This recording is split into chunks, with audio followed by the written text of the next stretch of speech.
over Gagne and Herrin. Then we have SDK, Bobby Fong, and Richie Escalante starting there on row number 2. Hayden Gillum, Ashton Yates, JD Beach, all Hondas, Benjamin Smith, Max Flinders, and Nolan Lampkin.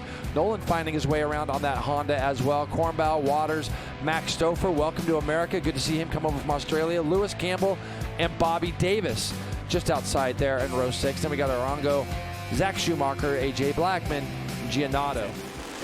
Lights off and we're away, and Herrin got another good launch.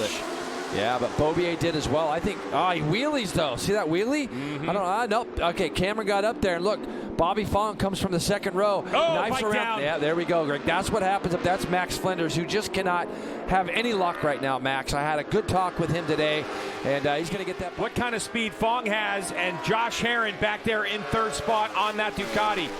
He had his way on the back straightaway with the rest of the field, and Herrin able to make up a little bit of time, but it's going to be under braking Cameron Beaubier on the Tytler Cycle BMW, who will take over the lead. Yeah, now let's talk about Cam Beaubier a little bit, because we kind of started to find out a little bit of what happened. He did have a bicycle accident earlier in the week, Greg. Here you go. Here's a look at it. He's in deep and he's in wide. Now watch this as he tries to hook it back. Whoa! That front of the bike just goes out from underneath him.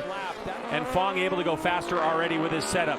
But now for Josh Herrin, the number 1, he's coming under fire from Jake Gagne, the 32, who had one of the slowest crashes that we have seen this season. Just that little tip over yesterday. So a good bounce back from Jake Gagne. And we'll see if Herrin's able to hold him off, because we still have 7.5 laps to go in Superbike race number 2. What a view this is. You can see Gagne had a notion to go through on Herrin. And how about Sean Dillon Kelly?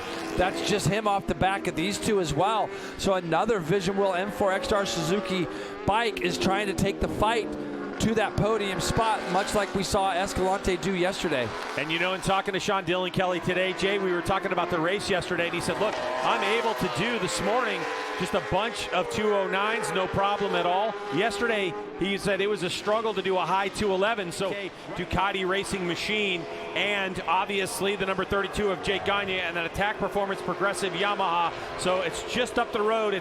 It's in sight for Sean Dillon Kelly. But in addition to talking to him about that, Jay, I asked him at what part of the race does the bike work the best, and SDK told me that new tires with the Suzuki is best, and as the race wears on and his tire performance starts to drop, it's really when he starts to struggle. So we're at that stage of the race now as they continue to work on that motorcycle to find the balance of tire grip on this one.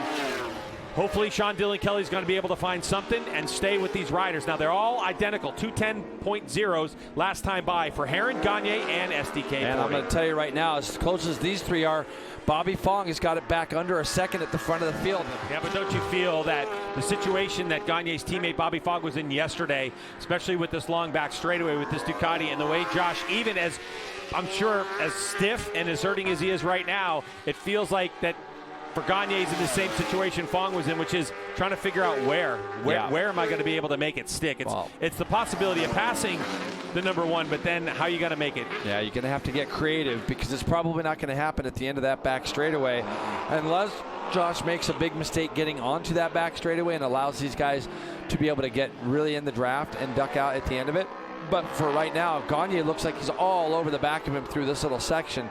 And but see how Herrin runs that kind of tight line into there? He's really getting the bike slowed there now. We saw on the first few laps, Josh just couldn't seem to get the bike slowed the way he felt comfortable doing it. That's where we saw him lose the front as well.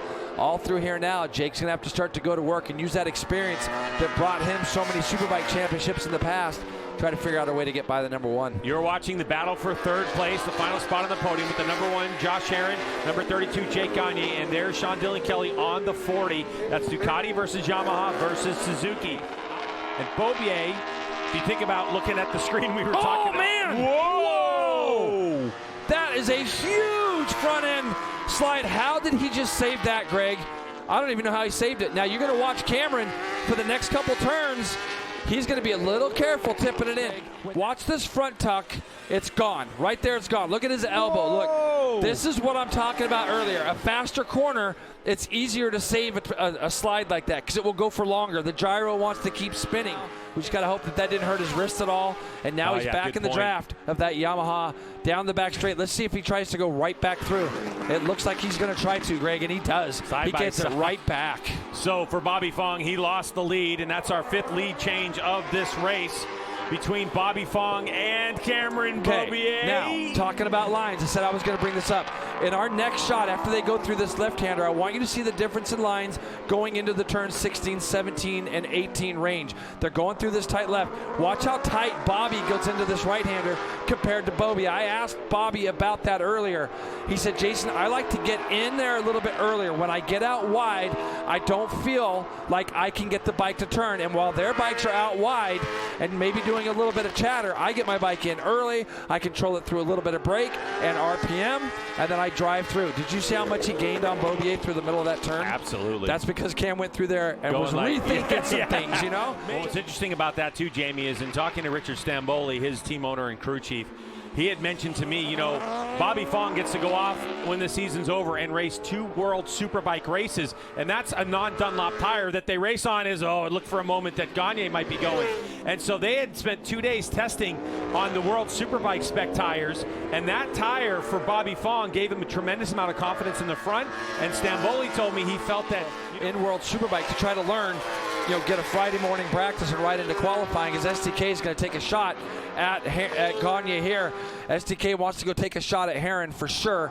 So when you start to think about that, Greg, he's going to Estoril and he's going to Jerez, which will be a little bit easier tracks, I think, for him to learn. So I think he'll be able to do just fine over there. Wow, SDK lost a lot on the drive out after making that pass, and Heron able to scoot away from those 2 inline 4-cylinder 1000 machines, the Suzuki, and look who's on the charge. That's Hayden Gillum back there on the number 69 machine. You know that Sean Dillon Kelly is going by his crew right now, holding out that pit board, and wants to bring home a 3rd place for them if he can. So we'll see where he decides to try to make this pass, because Heron, like to your point, pulls away ever so slightly down that front straightaway again. SDK, I think if he's close enough, if he can get close enough through these S's, they've gone through it at exactly almost the same first split. Bobby's not going to be close enough here, Greg, to do anything with Beaubier. I think it's going to be very difficult for him to get this spot from the number 6. I think if you told Bobby he was going to come here and finish 3rd and 2nd at COTA on the Yamaha, I believe even Richard Stamboli and the crew would be like, hey, that's okay. We got a couple of podiums. Let's march on to Jersey, where this guy, we've seen him put it on pole on a stock 1000 bike as Hayden Gillum has gone down. That would be the turn 11 area as well. So he goes down. Hayden picks the bike back up. He should still possibly be behind his teammate JD Beach, I believe. That's JD off in the distance. But here you go, Greg. Yeah, here Only we go. A few corners to go. So Cameron Beaubier, a final couple corners to navigate in this championship hunt. 2nd in the points to Bobby Fong. If he can get through these last couple of corners, is going to close this margin to 8 points in this championship with 1 round and 3 to go. What a performance by the Tytler Cycles machine. Cameron Beaubier, little bit wide, but drives up, takes the checkered flag, and will take the win on the back of a new track record here at Circuit of the Americas. And what a performance from Josh Aaron. He dug deep on that final lap. As he comes through the final corner, he gets on the gas, and he will score 16 points in 3rd.